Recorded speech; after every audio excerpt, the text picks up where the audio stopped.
So I'm here with my friend Aditya. Wait, are we friends? I hope so. I don't think so. So we had a conversation a few months ago about starting a company before you get a job, or waiting to get experience at a job, then start a company. We're both interested in starting a company, but before we get into whether you get a job or start a company right away, why do you want to start a company in the first place?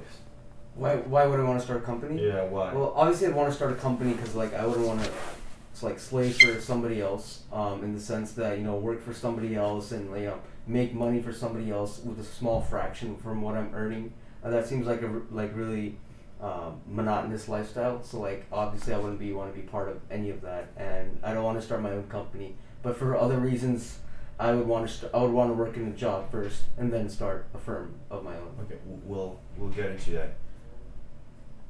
I think that's interesting. I don't quite support people starting companies because they want to be free or they want to be slaves, because that probably means that they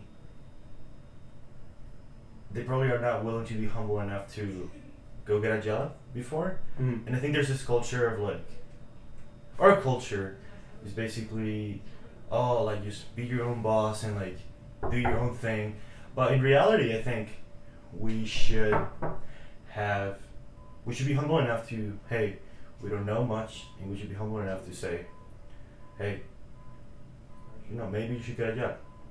But I do support starting a company. Why do you want to start a company? Because I think that's where we have the most incentives aligned, where other models, like nonprofits and other models, are not there yet. Right. And a company basically is a group of people getting together to achieve a mission, Mm-hmm. where the outputs are greater than the inputs. That's what a company is at its core. Right, that's that. So we both want to start a company, but we have different ways to get there. Right.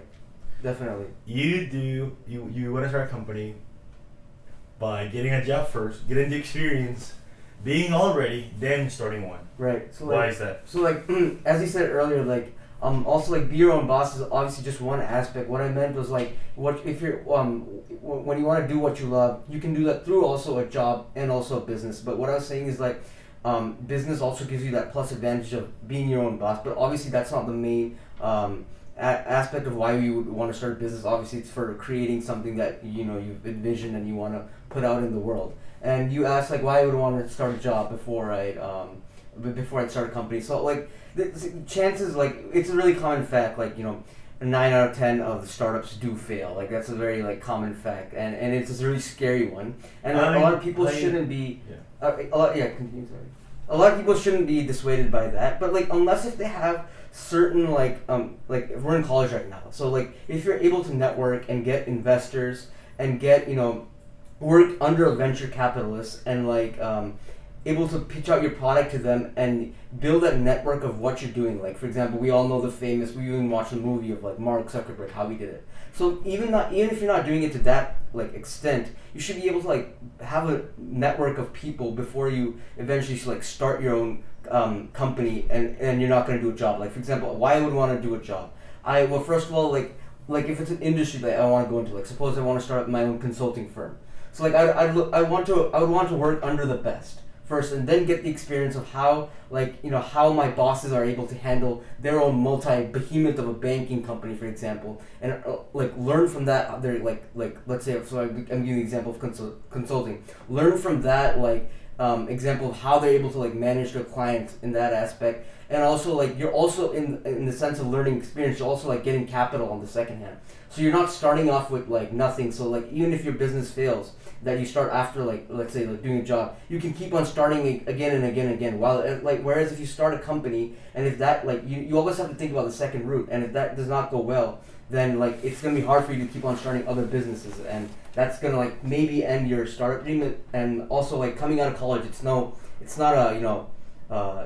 something cheap and affordable. It's very expensive, right? United States, for example, is one of the highest tuitions in the world, and it's hard to pay off this debt. And if you're just starting a company, it can also I mean, a lot of us are like using like for example our parents like funding us for like even if it's just 1 or 2 years, but we still need to pay them back in that sense. If we're just gonna go more and more in debt, if your company fails, then like I think it's good to have some income and capital in your like with you before you start a company in that sense, like just for the idea of like expansion of your company and also like paying off debt and for that reasons. Yeah.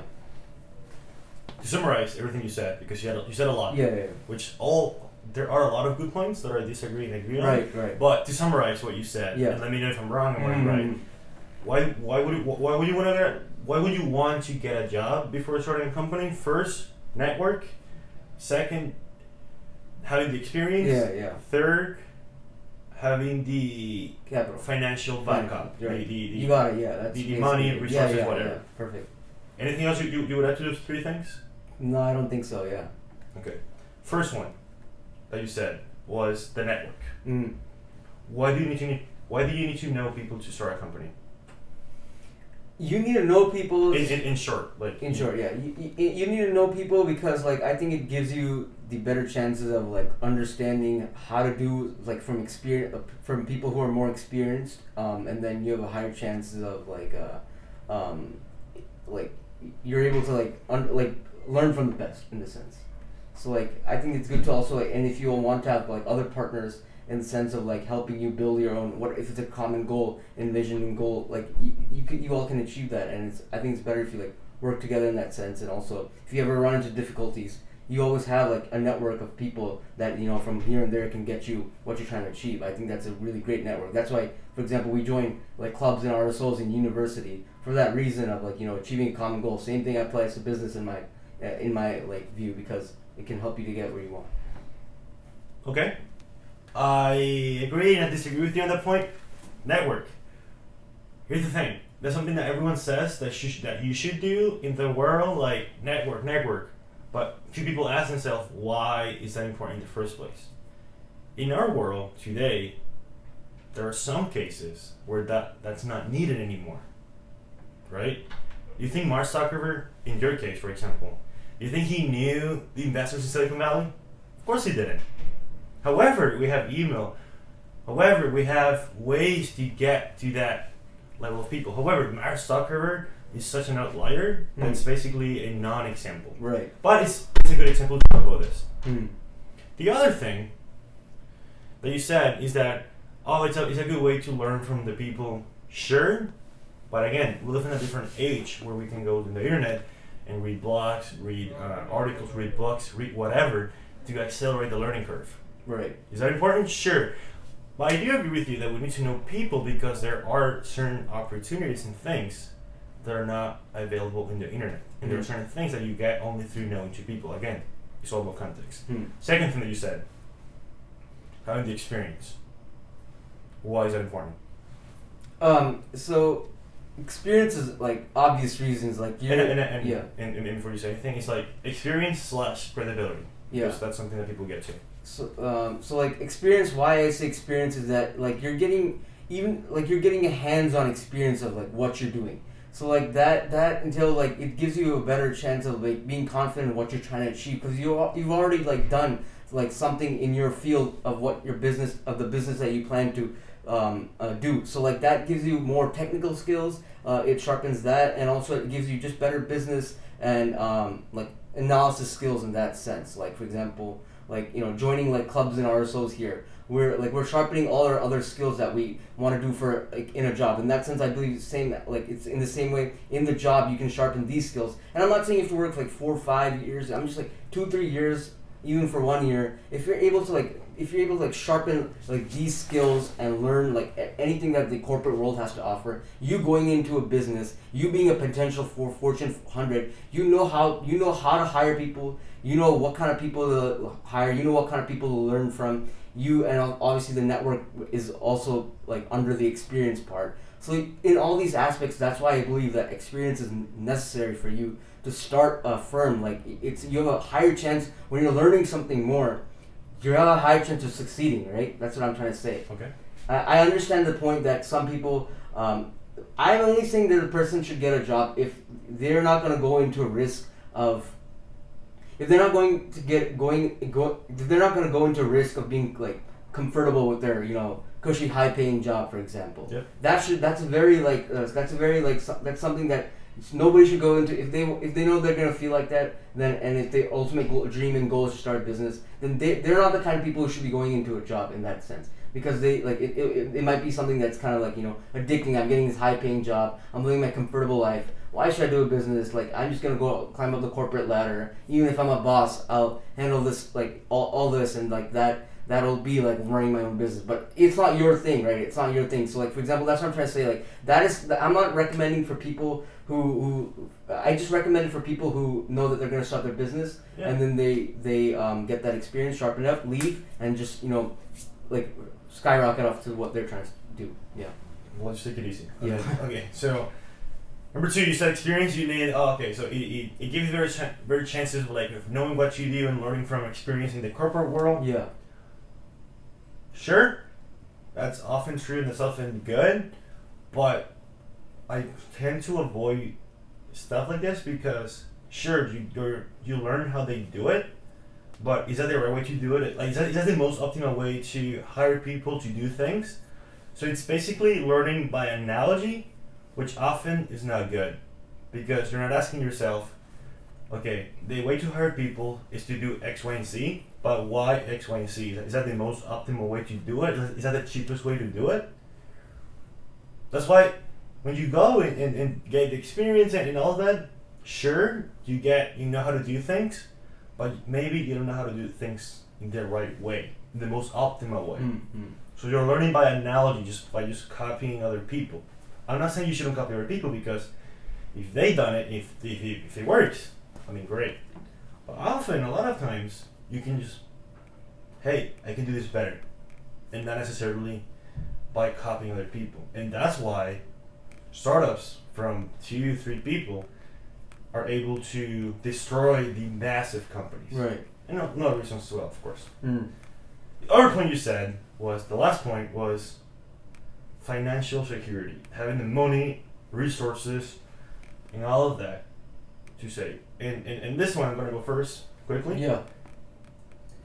Why I think that's a big disadvantage.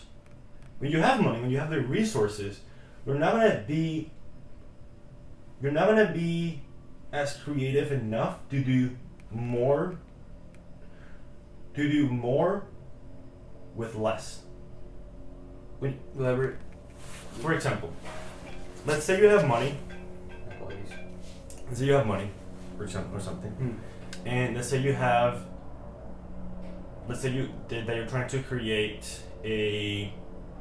trying to establish an assembly line. Okay. And you have a budget of $100K because you went to work at a really good consulting company. You went to work at Wall Street. You make a lot of money, right? Great. And you have an assembly line to make 100,000. And what usually ends up happening is because you have the money, you're able to do it in how it's done. And often it's not done in the most optimal way, right?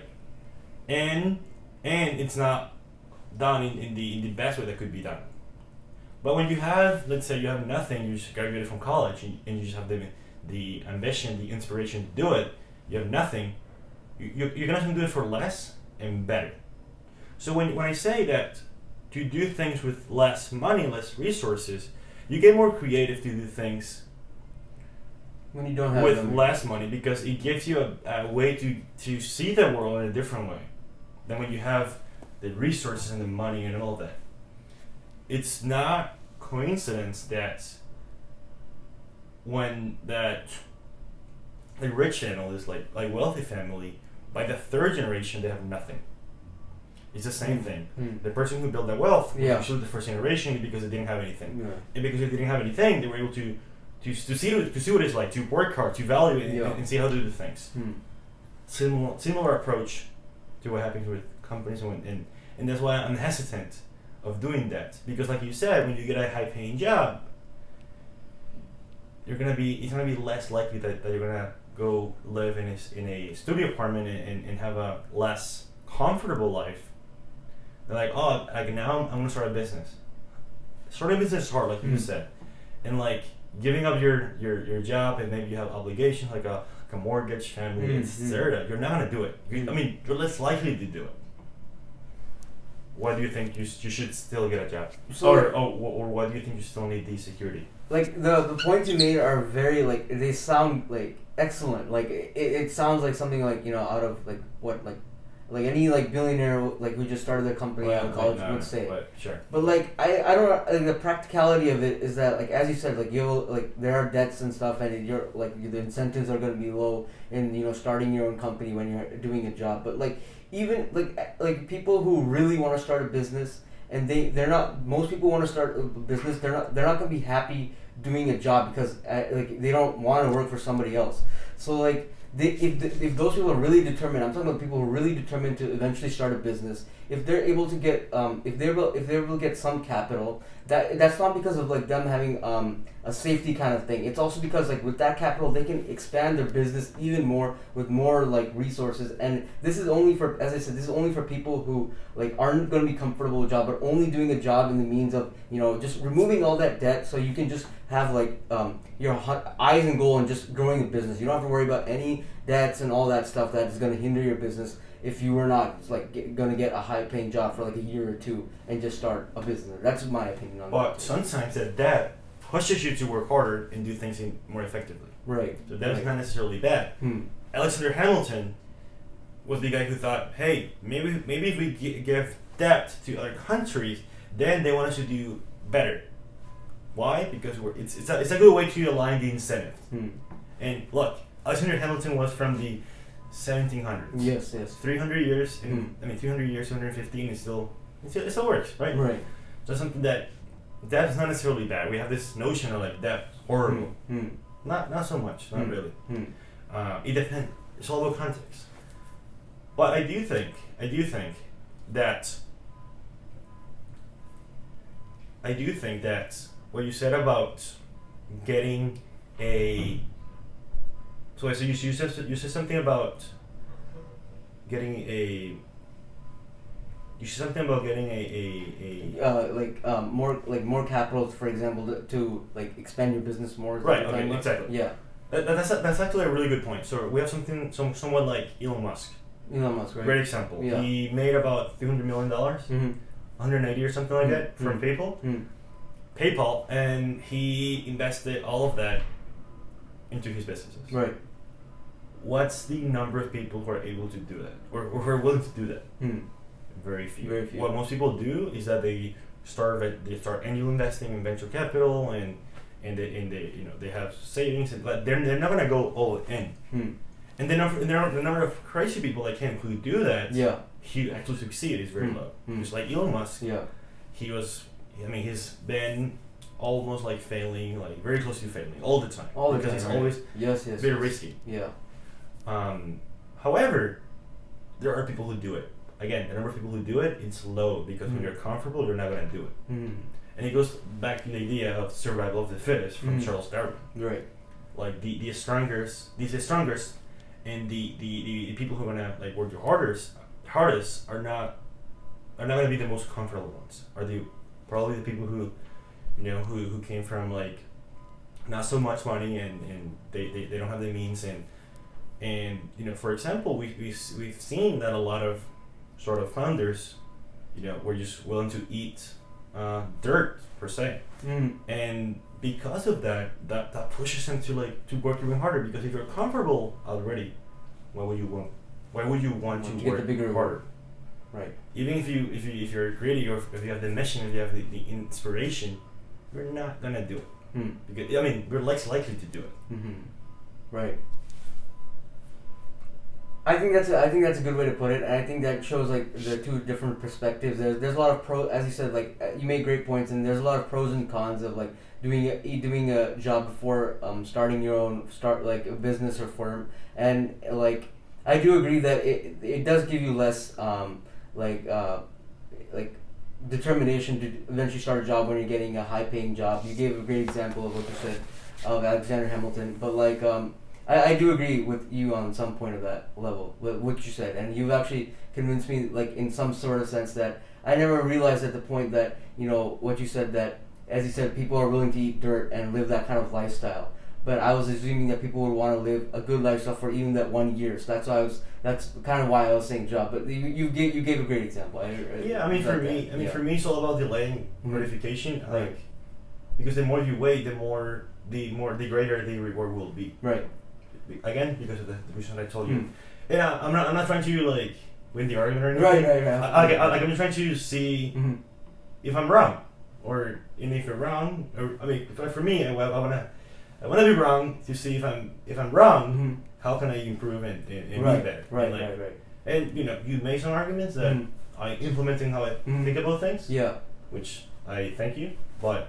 And I do have a question, if you wouldn't mind. Like, suppose if you have a goal of starting your business after college 4 years. So I just wanted to like end with that question, like how. So like with all the examples like I gave, like networking, experience, and like capital. What is? I just wanna understand like what is your goal in like achieving this business, just from a personal stance. I want to know like your how do you plan to establish your business right after you leave college? Like what do you plan to do?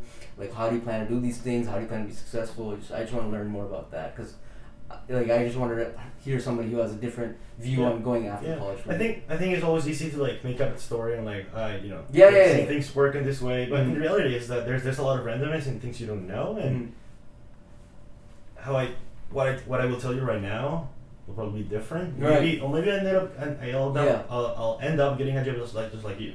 There's a lot of randomness. But how do I think about things? I do not want to start a business just for starting a business sake, because we live in this sort of world and like people are just starting startups because they want to get rich and not because they want to achieve something. For me, I don't care about startups. I don't care about business. Business and startups is the best model that we have, where we have the most aligned incentives. That's where I care about business. That's where I care about startups. And why do I care about having the most aligned incentives? Because that's the way you can have the greatest impact what you're doing. If you start a non-profit or other ways to start things, it's not as impactful because you don't have the most incentives aligned. Yeah. That's why I want to start a startup. And a way to start starting a startup is a way to leverage and impulse your mission, your goal into that. But so how I see things is that once my goal here is to get into the engineering school, and once I'm able to do that, I'm starting startups and I'm starting to do things. I have some ideas that would be kind of hard to be profitable per se, but it has a good mission. It has a good mission in the world. I've done a video already about it in YouTube already, so it's there. But that's how I think about things. And again, I want to start young. I want to start again. I know nothing. I know I'm ignorant. I know how to do things, but I do have the willingness to know and talk to people. And if I don't know something, I'll email them. I'll read books. I'll find a way to accelerate my learning. And sure, I'm young, but I'm able to get the old people's brain. And that way you're able to accelerate and get there quicker if you want to get quicker. So in the sense that you're going to maximize these 4 years, so like you're going to maximize these 4 years to ultimately build your own brand or build your own whatever you like entail to build after. Going to the real I do want to start in college because even though I'm very busy, engineering is very hard. Yes. I'm not gonna have enough free time as I do now, which is something I value. Free time, Because again, if you have a job, then you don't have enough free time, whatever.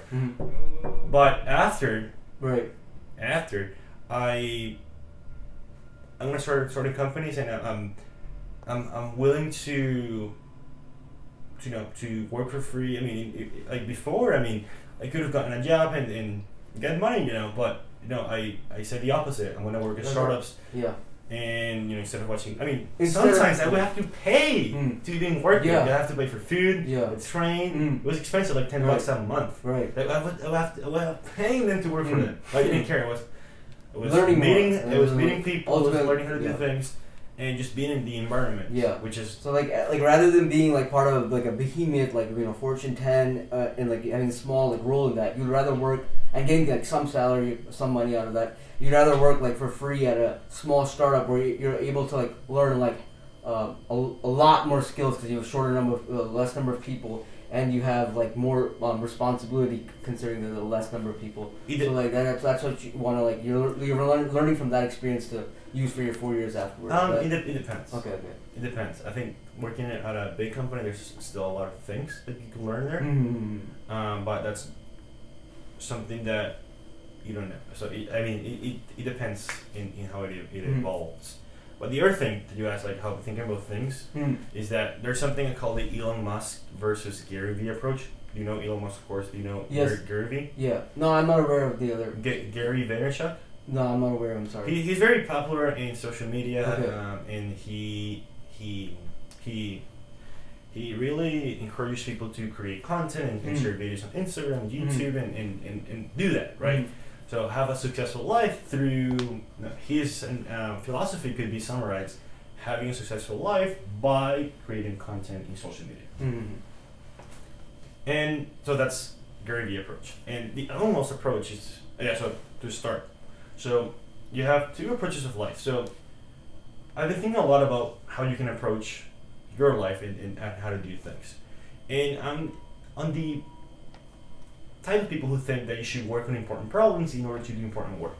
If you do the important problems, you're not going to do something important, something meaningful. Therefore, you need to work on something important. What does that mean? Starting a company with a big mission, you start researching a big scientific question. Something important that will end up in doing important work. That's that. And the Elon Musk approach could be summarized in finding a really important problem and giving all your intellect, time, and money into solving that problem. Super high risk because you'll most likely fail. You most likely lose everything. But if you succeed, you really succeed, and most importantly, you solve a really important problem. Elon Musk approach. Next one, Gary Vee. I told you, creating content at a massive scale, somewhat low risk because the success is somewhat guaranteed as long as you create something that people want and you're consistent. However, the impact, the success will be somewhat limited because you're not working on something important. You're just creating content or videos or whatever. That's are the two methods, and that's how in the last 10 years or so, that's how things were in the world. You either do this or do this one. But I've learned that if you're thinking of choosing, you should shoot both. And there's another guy, he has a podcast. His name is Lex Fridman. Okay. Really smart guy, MIT guy, AI, whatever. Really smart guy. So he started a podcast 2 years ago.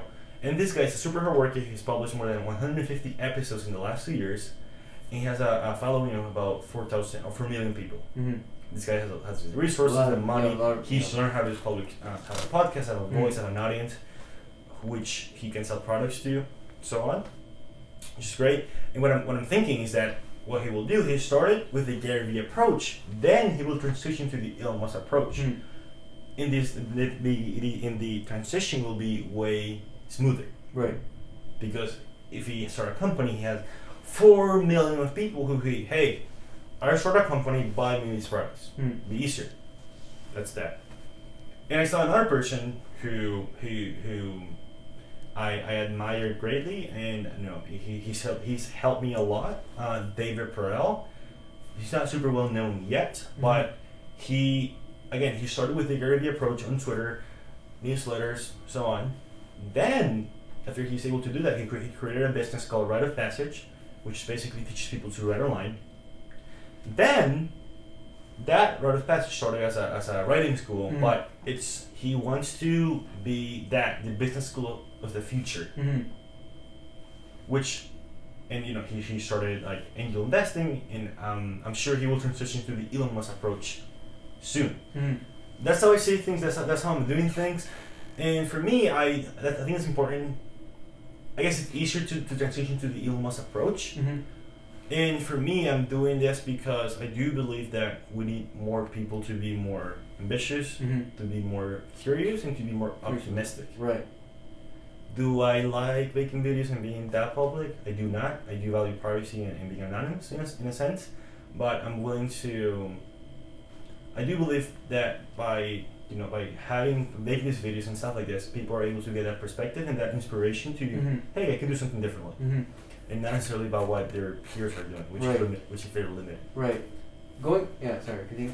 That's how I think about this. Going back to like the startup perspective, as you said, like the Elon Musk, we all know like Elon Musk like perspective, like he's failed a lot of like a large number of times in his life, but obviously every single one of us knows Tesla, and a lot of us do have a stock, but that's how like successful he is right now. I do. I mean, Okay. obviously, yeah. But like, so like what like going out of like you want to do startups and business and stuff like right out of college, so, like as like if something like 1 fails, 2 fails, like what do you like what do you, like I just want to understand like how do you I want to learn this myself actually, like how do you plan to like move forward, like if a startup fails, it's not going good, like how do you plan to like go to a new idea or still continue with that idea, like I want to understand, like I really want to understand how like that whole process works out, like not like you're losing everything and your company's not going. I want to know like what is the steps of like succeeding, like as is. 2 things quickly. I'm willing to fail, Right. and the startups most likely will fail. All right. Why am I doing this? Because I believe the mission behind it Mhm. will be bigger and will have a greater impact. Okay. Done. Number 2, I'm just willing to delay the gratification of having a house and having a comfortable life. Mhm. Like I said, like we said, I'm willing Yeah. to eat dirt Mhm. for a long time, Mm-hmm. because I do believe that if you work hard enough, if you surround yourself with the smart people, Mm-hmm. and you're just willing to get out there and just work really hard, the likelihood of being successful will be high. Again, startups is really low because the average outcome of startups death. Mm. So you need to be like average. An example, let's say, you look like you like basketball a lot. Yeah. You like MJ and you like Yeah. all of that. Imagine if MJ was the average of his college team or high school team. Right. He would not have made it. He would not have made it to the NCAA and then NBA. You have to be the outlier. You have to be best than everyone else in order to make it. Mm-hmm. But I'm willing to delay gratification if something fails. What can I do? I mean, I've learned something, and I can avoid that and know how to do it. But again, will it be successful? I don't know. What does successful mean? Like, what does that word mean? That's the thing that you have to define for yourself. Because I think successful means having a lot of money. Mm-hmm. In the sense that you asked that question, and that's something I'm not really interested in. Okay. Money is just something. Byproduct. Yeah, but it's a tool. It's a tool to grow, to do things and do things in a certain way and get things done. Mm-hmm. Your idea of success is more of what your vision is affecting other people in the sense of usage and stuff. Just trying to, because even if we figure out how to live forever, it's always about improving the world, making everything better. Day by day. Because I hope there are younger people who are willing to work as harder than me and make the world better. Because the world is great. I think it's great, even though there's a lot of good things. It's way better than the past, and it still sucks in a lot of ways. But I think it can be a lot better, and there will be threats. There will be bad things that will be happening. But I do believe that people with a mission, with people with certain values, are willing to do that, and that's why they do it. And do they fail? Of course, most of the times. But there are some times that they do not fail, and because of that small chance, that's what matters, and that's why you should still try. Yeah. All right. Yeah. So it was a I interesting guess conversation. moral out of that we can take out as life is so long or so short actually for us to do what you want. Like that's what it is. Like passion. Just keep on moving forward. Whatever works best for the individual. I guess that's what it is. There's always different perspectives. Yeah. And, just asking yourself and thinking for yourself. Right. And not just copying other people and thinking by analogy. Yes. No, focus on yourself and do what's best for you. Focus on yourself. Try to come up with hypotheses and theories and why you think it's best, and try to prove them wrong. How? Right. Have conversations. Email people on Twitter, whatever. Yeah. Just find Cold out email as you oftenly do. Yeah, because I'm trying to constantly be wrong. Like, where am I wrong, so I can not make those mistakes and learn from the other people's mistakes. I do know how to make mistakes, which I'm willing to make a lot of them. But if I can avoid them, why not? And like you said, life is short, and there's a Latin phrase. You end this that goes by memento mori, which talks about remember you will die. We will die soon, maybe tomorrow, maybe today. You don't know. No. Hopefully not. But remember you will die. It's something that inspired me just this morning. Hey, woke up, 30 minutes of writing. I'm writing something. And then I went on a run, Oh, 3 miles. yeah. Then cold shower. Then I, hey, let's Cold shower? Wow. Let's do this. And it's cold, really cold, like 28 or 25 Yeah. or something. Remember, you will die. Mm. And when I die, I'd rather be gone. Hey, I worked really hard, and Mm-hmm. I failed. I was a failure, but I tried. Who cares? Right, yeah. It doesn't matter. So, Right. memento mori. Right. Thanks a lot for having me on the show. I hope your YouTube channel keeps on growing and keep on grinding, man. It was All right. great. It was great. Very nice. Thank you so much. Very nice.